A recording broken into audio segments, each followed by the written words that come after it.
اسے نبی نے اپنے الفاظ میں ڈھال کے بیان کیا. اور یہ وہ حدیث ہے جو عرش اعظم پر ستون عرش پہ لکھی ہوئی ہے. قندہ حدیث ان الحسین مصباح الہدی و سبیل النجات. بے شک حسین جو ہے چراغ ہدایت اور کشتی نجات ہیں.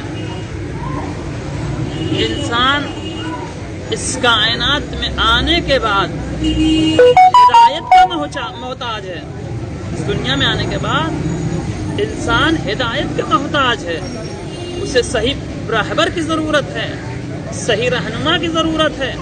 کوئی ہو جو صحیح راہ دکھائے, کوئی ہو جو صحیح جو ہے راہ کی طرف جو ہے رہنمائی کرے, منزل کو بتائے کہ کون سا راستہ منزل کی طرف جاتا ہے. کوئی ہونا چاہیے. اور اسی صورت سے اس دنیا سے گزر جانے کے بعد وہ محتاج کوئی ہو جو اس کی نجات کرا سکے. انسان اس دنیا سے گزر جانے کے بعد انسان یہ بھی ایک دنیا ہے, آنے سے پہلے کی دنیا تھی, لیکن اس دنیا میں آنے کے بعد پھر آخر عالم وہ ہے کہ جو انسان کے نجات, جس میں انسان محتاج نجات ہو جاتا ہے مرنے کے بعد.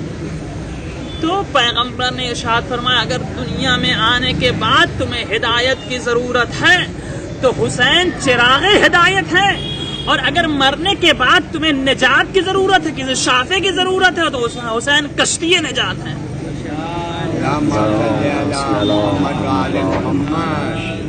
یعنی دنیا میں حسین تمہیں راہ راست دکھائیں گے, اور مرنے کے بعد یہی امام حسین علیہ الصلوۃ والسلام تمہیں نجات دلائیں گے, تمہاری شفاعت کریں گے. اسی وجہ سے کہا یا شافع امتی, حدیث کے سامنے جب امام حسین علیہ الصلوۃ والسلام کو مخاطب کیا ہے پیغمبر نے, تو کہا یا شافع امتی, اے میری امت کے شفاعت کرنے والے. یعنی خود نبی کریم شافع محشر ہیں, لیکن شافع محشر جس کو اپنی امت کا شافع قرار دیتا ہے وہ ذات ہے امام حسین علیہ الصلوۃ والسلام. بے شک اس جملے سے حدیث کے سامنے کسی اور کو مخاطب نہیں کیا, صرف امام حسین علیہ الصلوۃ والسلام کو مخاطب کیا شافع امتی ہے, میری امت کی شفاعت کرنے والے, اس لیے کہ امام حسین علیہ الصلوۃ والسلام ہے امت رسول کی شفاعت کرنے والے. امام حسین علیہ الصلوۃ والسلام ہے جو حق اور باطل کے درمیان تمیز پیدا کرنے والی ذات ہے. امام حسین علیہ الصلوۃ والسلام کی ذات والا صفات ہی تھی جس نے ظلم کے خلاف ایسا قیام کیا کہ قیامت تک ظالم بدنام ہو کے رہا, مظلوم عزیز ہو کے رہا. اب قیامت تک جتنے بھی ظالم ہیں وہ بدنام ہو کے رہے. یہ وجہ ہے کہ ہر زمانے کے ظالمین نے, ہر زمانے کے وقت کے یزید نے یا یزیدی صفت نے یہ کوشش کی ہے کہ امام حسین علیہ الصلوۃ والسلام کا تذکرہ نہ ہونے پائے, امام حسین علیہ الصلوۃ والسلام کا فرش نہ بچھنے پائے.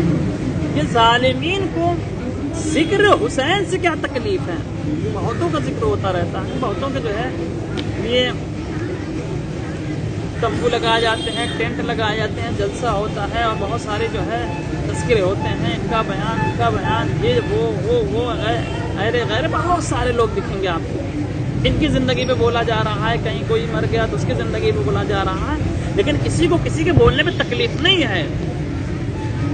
ایک ذات ہے حسین ابن علی علیہ السلام کہ جن کے ذکر سے اللہم صلی علی محمد و آل محمد, جن کے ذکر سے ہر دور کے ظالم کو تکلیف ہوتی رہی ہے. کیوں؟ اس لیے کہ امام حسین علیہ الصلوۃ والسلام کا جب ذکر ہوگا تو ظالم کے خلاف ہوگا, مظلوم کی حمایت میں ہوگا. جب ظالم کے خلاف اور مظلوم کی حمایت میں ہوگا تو دور کا ظالم جو ہے یہ دیکھتا ہوا نظر آئے گا کہ ہمارے خلاف پروپیگنڈا کیا جا رہا ہے. اس کی صحیح کوشش رہے گی کہ اس ذکر کو روکا جائے. اسی وجہ سے ہر دور میں, صدام کے دور میں صدام نے کوشش کی, ادھر وغیرہ وغیرہ وغیرہ ہر طریقے سے کوشش کی. آج یہود و نصارہ جو ہے اس کوشش میں ہے, اس صحیح میں ہے کہ کسی بھی صورت سے ذکر حسین پہ پابندی لگا دی. پہلے کے مجلس میں نے بیان کیا تھا کہ یہود و نصارہ نے 100 سال کی پلاننگ کی, تحریکیں چلائی, مشن بنایا اپنے مشن کو آگے بڑھانے کے لیے. جب 100 سال گزر جاتے ہیں, 60 سال 70 سال 80 سال گزر جاتے ہیں, اپنے ایک نتیجے کی خواہش ہوتی ہے تو ایک دن کی مجلس عزا ان کے تمام نتائج پہ جو ہے پانی پھیر دیتی ہے. لہذا انہیں معلوم ہے کہ جب تک یہ فرش عزا بچھا رہے گا تب تک ہم کامیاب ہونے والے نہیں ہیں. لہذا ان کی کوشش رہی ہے اور رنگ بدل بدل کے وہ میدان میں آئے ہیں امام حسین علیہ السلام کے فرش عزا کے خلاف. رنگ اور روپ ہر دور میں بدلتے رہے. کسی زمانے میں کوئی رنگ, کسی زمانے میں کوئی رنگ, کسی زمانے میں کوئی رنگ, کسی زمانے میں دہشت گردی کا رنگ, کسی زمانے میں کوئی رنگ. ہر دور میں رنگ بدلتے رہے لیکن کوئی بھی دور امام حسین علیہ السلام کے ذکر سے خالی نہ رہا. بم اور بارود کے سائے میں بھی یہ ذکر ہوا, بم و بارود کے سائے میں بھی یہ ذکر ہوا, وبا و مصیبت کے سائے میں بھی یہ ذکر جاری و ساری ہے. ظالم کو تو اسی بات پہ حیرت ہے کہ یہ کیا ہے. ایک بار اور صلوات محمد وعلی محمد. اللہم صلی علی محمد وعلی محمد. ایک بار اور صلوات محمد وعلی محمد. اللہم صلی علی محمد وعلی محمد. ظالم کو اسی بات پہ حیرت ہے کہ یہ کون سا ذکر ہے جو لوگوں کو اپنی طرف کھینچے چلی آ رہی ہے کہ نہ انہیں موت کا خوف ہے, نہ انہیں زخموں کا خوف ہے, نہ انہیں اپنے اولاد کا خوف ہے, نہ اپنے جان کا خوف ہے. کسی چیز کا خوف نہیں ہے.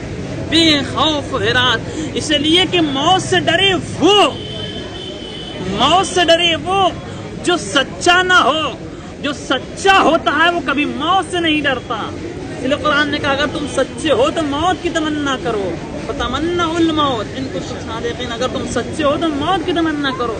تو تمنا موت وہ کرتا ہے جو حق پہ ہوتا ہے, اور فرش عزا پہ آنے والے یہ جانتے ہیں کہ ہم حسین کی راہ پہ ہیں تو قطعاً حق پہ ہیں, قطعاً حق پہ ہیں. یہ وجہ ہے کہ امام حسین علیہ السلام کا جب قافلہ چلا ہے, قافلہ چلا ہے, تک مقام پہ امام حسین علیہ السلام نے خواب دیکھا, اور خواب سے جیسے بیدار ہوئے تو کلمہ انا للہ و انا الیہ راجعون پڑھتے ہوئے بیدار ہوئے. مطلب جناب علی اکبر نے پوچھا بابا جان یہ کلمہ انا للہ و انا الیہ راجعون کا کیا مطلب؟ کہا بیٹا ہم نے بھی خواب میں دیکھا ہے. اور کہنے والے نے کہا کہ یہ قافلہ موت کی طرف بڑھ رہا ہے, موت کی طرف جا رہا ہے. فوراً جناب علی اکبر نے سوال کیا بابا جان کیا ہم حق پہ نہیں ہیں؟ بھلے ہم حق پہ ہیں, ہم حق پہ ہیں.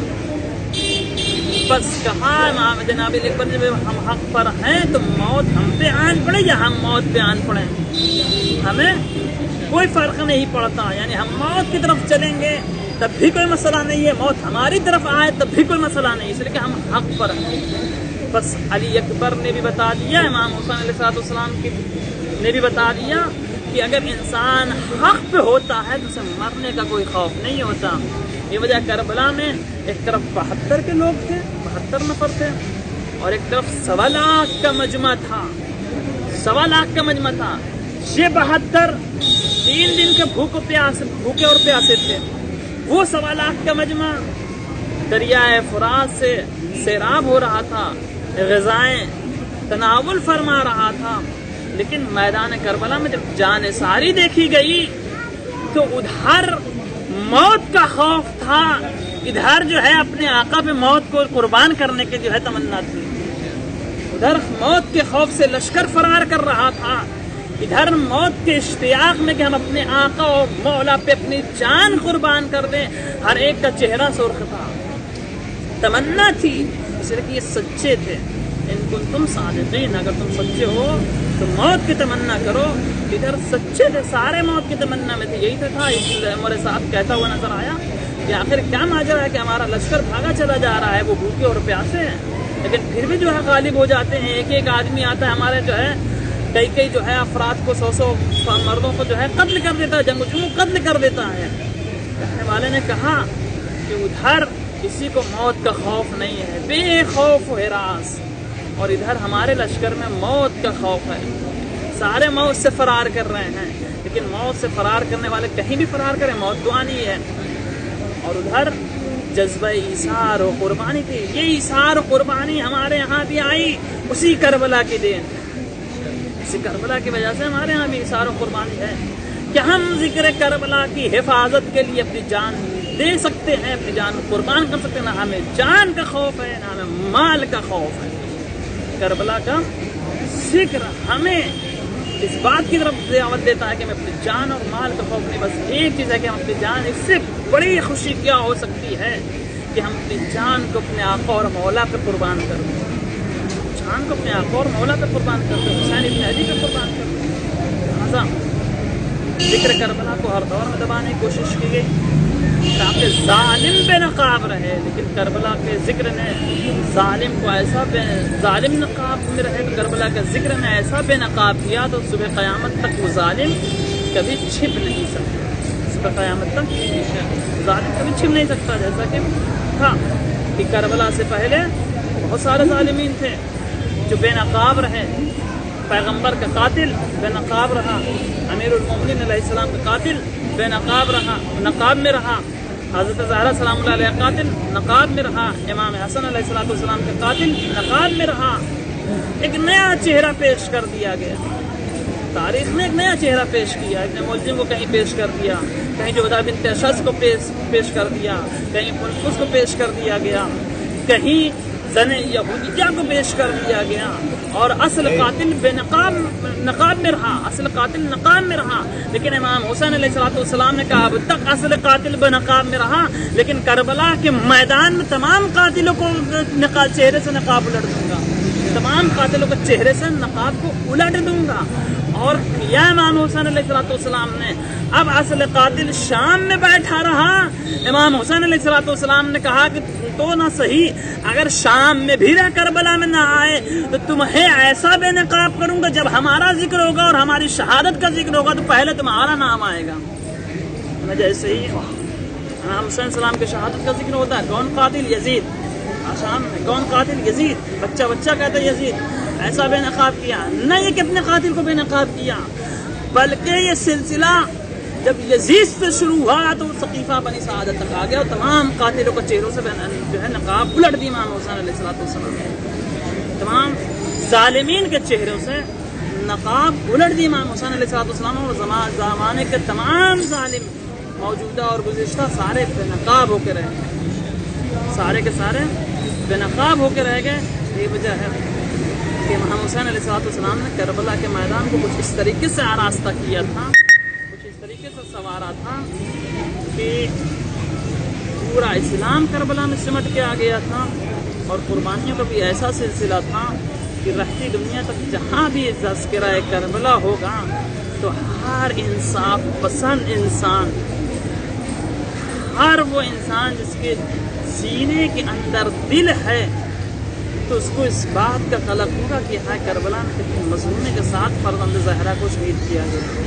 یعنی جو منصف پسند انسان کسی بھی قوم و ملت کا ہو، کسی بھی مذہب و ملت کا ہو، اس کے دل میں رنج پیدا ہوتا ہے اور غمزدہ ہو جاتا ہے ذکر کربلا سن کر. اس طریقے سے امام حسین علیہ السلام نے کربلا کو مرتب کیا تھا اور ہر قوم و ملت کے لوگوں نے امام حسین علیہ السلام کا ذکر کیا ہے. امام حسین علیہ السلام کا غم منایا، چاہے وہ ہندو ہو یا مسلمان ہو، سکھ ہو یا عیسائی ہو، جس کے دل میں سینے میں دل ہے اور ہمدردی پائی جاتی ہے، جو انصاف پسند انسان ہے، یوں کہہ دیا جائے جو انسانیت جس کے اندر پائی جاتی ہے، وہ امام حسین علیہ السلام کا غم مناتا ہے. اس لیے کہ امام حسین علیہ السلام نے انسانیت کی بقا کے لیے، انسانیت کے تحفظ کے لیے کربلا کے میدان کو سجایا تھا. ورنہ یزید جیسے فاسق و فاجر کے ہاتھوں انسانیت جو ہے برباد ہو رہی تھی، انسانیت کا خون گلا گھوٹا جا رہا تھا اور خون بہایا جا رہا تھا. امام حسین علیہ السلام نے انسانیت کو نئی روح دی ہے اور اس نئی روح دینے کے لیے امام حسین علیہ السلام نے کون کون سی قربانیاں پیش کی. کبھی قاسم کا پامال لاشا اٹھا کے لاتے ہیں، کبھی اون محمد کی چھوٹی چھوٹی لاش مسند پہ لاتے ہیں، کبھی کڑی الجوان علی اکبر کا لاشا اٹھا کے لاتے ہیں. ہاں غداران مظلوم کربلا وہ وقت بھی آتا ہے امام حسین علیہ السلام کے اوپر. ایک مرتبہ امام مظلوم کربلا رخصت آخر کو میدان خیمے کی طرف آتے ہیں اور آنے کے بعد اب جو آخری سلام کرنا شروع کیا ہے، اے زینب ام کلثوم، اے سکینہ اور رقیہ، اب حسین کا آخری سلام قبول کر لو۔ اور یہ سننا تھا جیسے امام حسین علیہ السلام کا آخری سلام سنا ہے۔ ایک مرتبہ سیدانیاں اپنے خیموں سے نکلتی ہیں، حسین ابن علی کو گھیر لیتی ہیں، ہاں داران مظلوم کربلا۔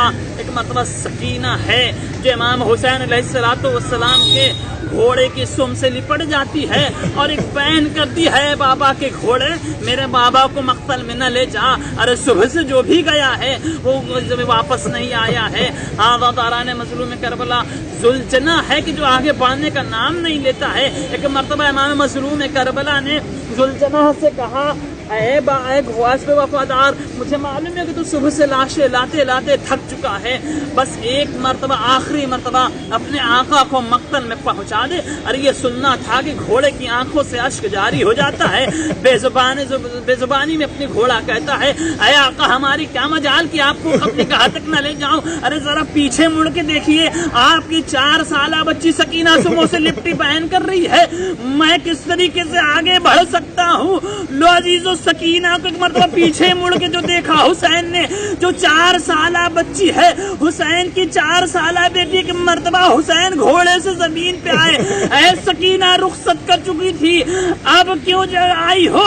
ایک مرتبہ سکینہ نے کہا، ہے بابا جان، کتنا جلدی صاف آق نے ہمیں یتیمی کے دن دکھانے کا سامان مہیا کر دیا ہے، اے بابا جان میں آپ کی جدائی برداشت نہ کر سکوں گی۔ ارے حسین نے سکینہ کو سینے سے لگایا، ارے جلتے ہوئے ریت پہ لوٹ گئے، ایک مرتبہ سکینہ کو سینے پہ سلایا، تسلی دی، تشفی دی۔ اب معلوم نہیں امام حسین علیہ السلام نے کس دل سے اپنی لخت جگر کو رخصت کیا، اور نہیں معلوم بیٹی نے کس جگر سے اپنے بابا کو رخصت کیا، جبکہ بیٹی یہ جان رہی تھی اب میرا بابا واپس نہ آئے گا، حسین بھی یہ جان رہے تھے اب سکینہ سے ملاقات نہ ہوگی۔ لو عزیزو، حسین قتل گاہ کی طرف آئے، اب میدان فوج اشقیاء کے سامنے نبرد آزما ہوئے۔ ارے بڑی بہادرانہ جنگ کی ہے، جنگ کرتے کرتے نہر کے قریب پہنچے، حسین نے ایک مرتبہ چلو میں پانی اٹھایا، نہیں معلوم حسین کو پیاس سکینہ یاد آئی تھی یا اصغر کی پیاس آئی تھی، لیکن فوج اشقیاء نے یہ سوچا کہ شاید حسین پانی پینا چاہتے ہیں۔ ارے ایک ظالم نے تیر چلایا، لبہائے مبارک پہ تیر آئے، ارے حسین کے منہ سے خون جاری ہوا، حسین نے پانی کو پھینکا، پلٹے، اب حملہ کرتے کرتے قتل گاہ کی طرف آئے۔ الغرض وہ وقت بھی آیا، حسین گھوڑے سے زمین پہ آئے، ایک مرتبہ ذوالجناح نے اپنے پیشانی کو خون سے رنگین کیا۔ ارے اب جو خیمے کی طرف آیا ہے، ذوالجناح کی آواز جب بچوں نے سنی ہے، شاید سمجھے کہ حسین پانی لے کے آئے ہیں۔ اب جو آ کے سکینہ نے دیکھا خیمے سے نکل کے، عجیب منظر ہے، زین ڈلی ہوئی ہے، ارے باگیں کٹی ہوئی ہے، بیٹی نے بابا کا مرثیہ پڑا، ارے کہتی ہوئی نظر آئی، اے میرے بابا کے گھوڑے، بس مجھے اتنا بتا دے جب میرے بابا کو ذبح کیا تھا، ارے ان ظالموں نے پانی دیا یا پیاسا شہید کر دیا؟ ارے گھوڑا آنکھوں سے اشک بہاتا رہا، اپنی زبان میں فریاد کرتا رہا، اے سکینہ، ارے میرے آقا و مولا کو پیاسا شہید کر دیا گیا، اب حسین لوٹ کے